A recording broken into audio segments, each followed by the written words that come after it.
Deck boards cupping because they weren't dried right before getting installed is a total pain that can wreck your whole deck vibe fast. So, you want to make sure you're using wood that's been properly seasoned or dried before you put it down.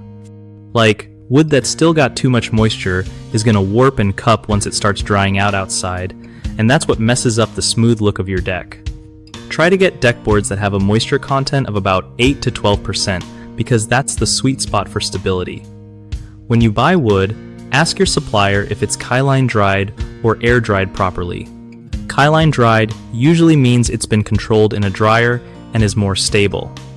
If you're buying from a local place, give the boards a quick check. If they feel heavy or look damp, that's a red flag. Before installation, leave the boards stacked with spacers in a dry spot to let them adjust to the outdoor air. Also, when you put the boards down, leave a bit of space between them so they can expand and contract without cupping. Finally, don't forget to seal or stain your deck boards to protect them from moisture changes after installing. One of the biggest mistakes with deck boards cupping is rushing the install with wet or green wood. That's like asking for trouble because the moisture inside will try to escape unevenly and cause cupping. Fix? Always wait for the wood to dry to the right moisture level before laying it down. Another common issue is not leaving enough spacing between boards when installing, which traps moisture and makes cupping worse.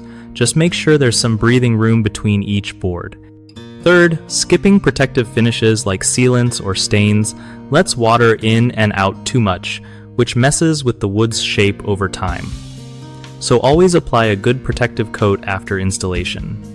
BigHomeProjects.com is like the go-to spot for homeowners needing solid local contractors who actually know their stuff.